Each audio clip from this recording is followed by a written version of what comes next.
Jadi kadaharan memeh nepi kana jero beuteung teh dina beuh ge geus ngaleungit la ilaha illallah kada sosis.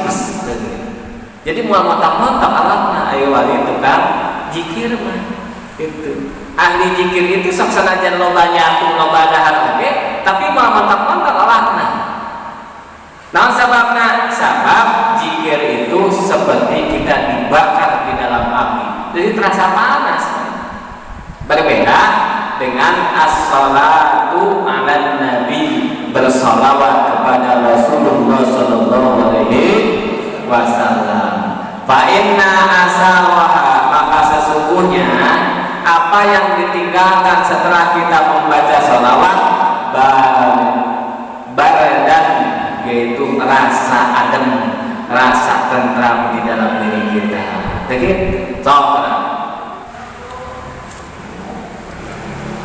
Bismillahirrahmanirrahim. Qala mu'allif rahimahullah wa nafa'ana wa bihi fid dharain.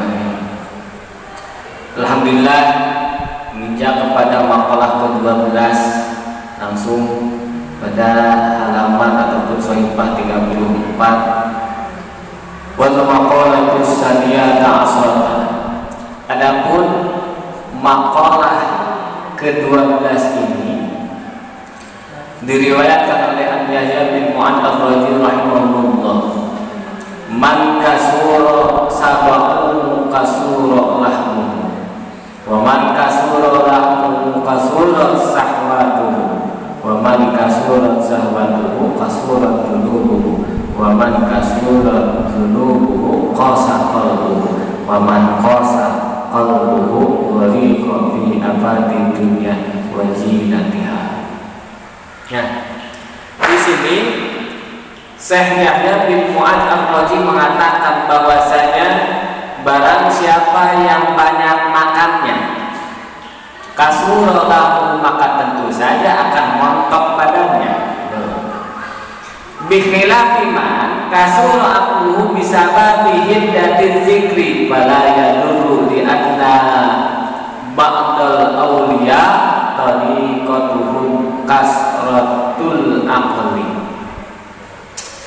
Berbeda berarti gini, bahwasanya ketika seseorang banyak makannya maka tentu saja akan montok badannya. Berbeda dengan orang yang selalu ingat terhadap Allah, orang yang selalu dibasahi dengan zikir dengan Allah Subhanahu wa ta'ala. Nah, di sini ada salah satu thariqah di mana thariqah tersebut berbeda dengan wali-wali yang lain. Karena ketika kita mendengar kalimat waliullah, pasti yang ada di benak kita, yang ada di dalam pikiran kita, wali itu adalah ahli ibadah kepada Allah Subhanahu. Selain ahli ibadah, pasti wali juga ahli berpuasa. Betul. Tapi di sini berbeda. Ada salah satu wali. Di antara wali tersebut ada yang memiliki jalan kasratul aqli, banyak makan. Karena tadi dijelaskan bahwasanya yang banyak makan pasti montok badannya, akan tetapi berbeda dengan wali yang banyak makan. Karena wali yang banyak makan, ketika banyak makan, ketika mereka berzikir kepada Allah Subhanahu wa ta'ala, mengucapkan kalimat-kalimat tauhid, kalimat-kalimat tahmid dan lain sebagainya, seperti la ilaha illallah, sebelum makanan masuk ke dalam usus kita lalu ke lambung kita, makanan itu di kerongkongan itu langsung menghilang. Karena apa? Karena di sini dijelaskan bahwasanya zikir itu fa innahu, maka sesungguhnya zikir tersebut, ahli zikir tersebut kanari, seperti orang yang sedang kepanasan. Jadi kadaharan memeh nepi kana jero beuteung teh dina beuh ge geus ngaleungit la ilaha illallah kada sosis. Jadi moal motak-motak alatna aya wali tukang zikir mah Itu ahli zikir itu sok sanajan loba nyatu loba dahar oge, tapi mau mantap-mantap awakna. Nah sebabnya sabab zikir itu seperti kita dibakar di dalam api, jadi terasa panas. Berbeda dengan as-salatu ala nabi, bersolawat kepada Rasulullah sallallahu alaihi wasallam. Fa inna asawaha, maka sesungguhnya apa yang ditinggalkan setelah kita membaca sholawat baradan, yaitu rasa adem, rasa tentram di dalam diri kita. Jadi coba jajalan kenapa dizikir la ilaha illallah sabetik teh menang 100.000 lapar apa ya teh kita. Lapar we. Naon sababna? Sebab diri kita sedang dibakar. Dibakar kenapa kok dibakar? Karena dosa yang ada di dalam diri kita sedang dibakar oleh Allah Subhanahu wa ta'ala. Berbeda dengan orang yang membaca salawat. Orang yang membaca salawat itu pasti adem, tentram pikiranna, loba kapusi baca salawat, adem di pikiranna, diputuskeun ku kabogoh anu tadina rungsing wae ku sabab baca salawat jadi tenang di pikiranna, isukan pagi teh menang kabogoh teh. Gitu. Nah, jadi apa yang dikatakan an Yahya bin Mu'adz ar-Raji ini man kasura sabahu kasura lahu, barang siapa yang loba nyatunya maka orang tersebut pasti montok badannya.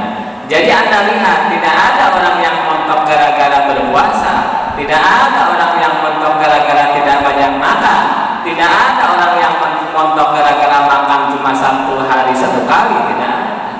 Pasti orang yang montok badannya, orang yang badannya itu gara-gara lobanya nyatu. Nah, tapi itu dibedakan antara loba nyatu ahli zikir jeung loba nyatu ahli molor. Ahli nyatu loba zikir mah tadi dijelaskeun montok badanna. Naon sababna? Sabab ketika banyak berzikir pasti banyak makannya.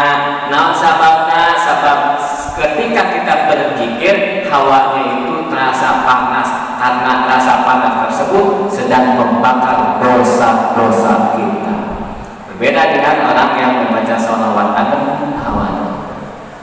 Waman kasura lahu, dan barang siapa yang banyak dagingnya di dalam jiwa raganya, barang siapa yang montok badannya gitu kan, kasurat sahwatu, pasti loba ngocok terdapat, pasti loba maksiat ke Allah, ningali kucing, hayam cenah, ningali domba, tekau ningali domba, ningali hayam, naon we, satuntung eta aya liangan pasti digambar sae. Naon sababna? Sabab montok awak. Nah, kan eta lamun sare jeung montok kudu rada ditutupan ku Allah teh.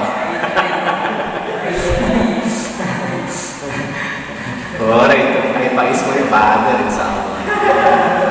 Oh, gimana? Dan montok etapnya, non karena berisi badan tadi.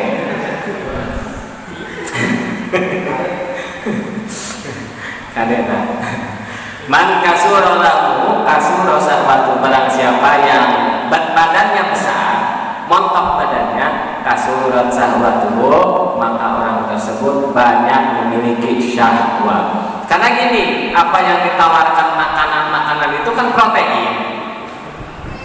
Ketika kita makan pasti ada mengandung protein. Apalagi saat kita makan makanan seperti es campur ataupun es kelapa, kan eta teh proteinnya tinggi eta teh.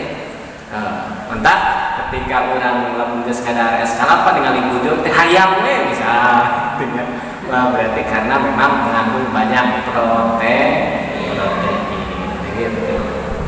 Coba kalian seperti lamun bapak ngadahar sangu pasti lebat dulu. Nah, sababna di dalam sangu itu ada yang namanya karbohidrat. Namun loba nyatu make sangu berarti loba karbohidrat. Hawana teh turun. Geus tulupan sare, geus dahar sare teh beunang teh. Namun geus dahar loba sare tapi mentak ngawaris kana penyakit, mentak ngawaris kana penyakit diabetes gitu. Diabetes itu mencet bahasa orang mah namanya kencing manis gitu segan.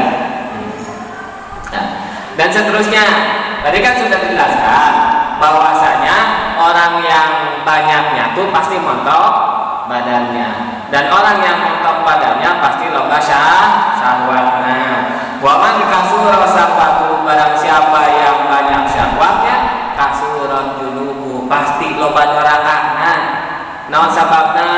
Anu tadina waktuna asyar usapan loba jatuh, jadi tuluh tinggalin salat asar.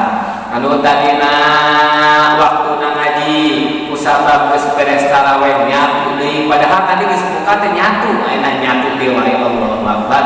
Mantak tuluh jadi ninggalkeun kana ngaji.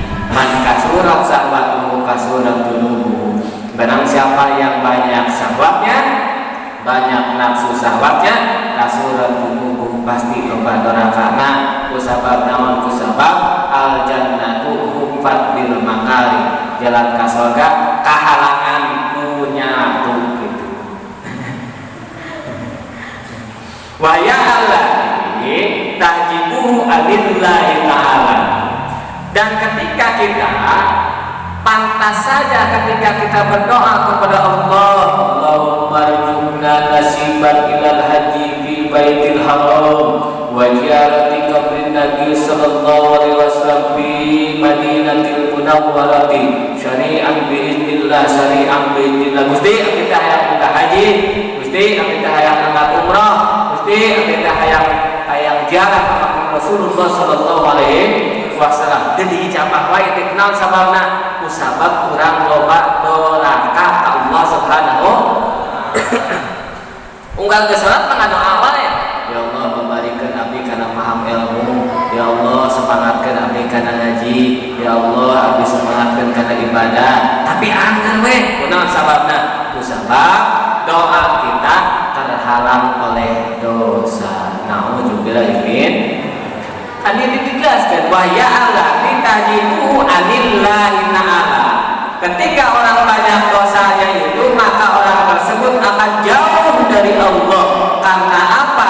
Karena antara Anda dengan Allah itu dekat, tapi yang menghalangi adalah dulu dosa-dosa yang kita lakukan.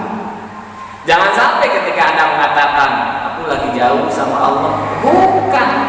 Yang jauh itu bukan Anda dengan Allah, Allah itu selalu dekat dengan Anda. Akan tetapi yang dapat menjauhkan Anda dengan Allah yaitu perbuatan dosa.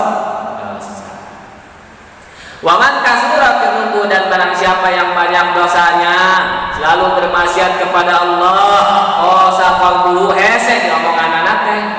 Hese tadi kaki apa tau kita ngaji embung, kita sholat embung, kita ibadah embung, kita masantren embung, baca Quran embung, papagahan kita nurut. Ayo maksiat ke Allah Subhanahu. Nah itu ketika kita sulit untuk diberikan nasihat oleh guru-guru kita, kita sulit untuk diberikan nasihat oleh pengurus-pengurus kita, maka berkacalah bahwasanya diri Anda itu telah mengalami kekerasan di dalam hati. Mengerasnya, maaf, bukan kekerasan, mengerasnya hati Anda karena Anda terlalu banyak dosa. Gitu.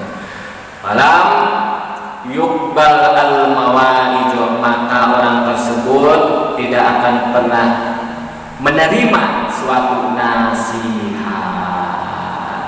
Naon sababna? Kusabab loba dosa. Kusabab ketika jelema loba dosa, kosa qalbu, keras hatena cekurang. Waman kosa qalbu, dan barang siapa yang telah mengalami kerasnya hati, ghariqa fi abadid dunya wa jinatiha, dan orang tersebut akan tenggelam di abadid dunya, dari panca bahaya, dari kerusakan dunia, wa jinatiha, dan glamornya dunia.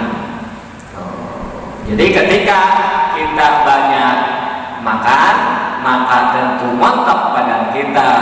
Ketika montok badan kita, maka syahwat kita akan bertambah. Waman kasurat syahwatu kasurat junubu, dan barang siapa yang banyak syahwatnya pasti mengalami banyak dosa. Dan barang siapa yang mengalami banyak dosa, qasa qalbu, maka tentu hatinya akan mengeras. Dan barang siapa yang telah mengeras hatinya, waliqat fi abadi dunya, maka orang tersebut akan terlena, akan tenggelam dari glamornya dunia dan akan mendapatkan panca bahaya dunia. Nauzubillahi min wal maqalatu salisata asnata wal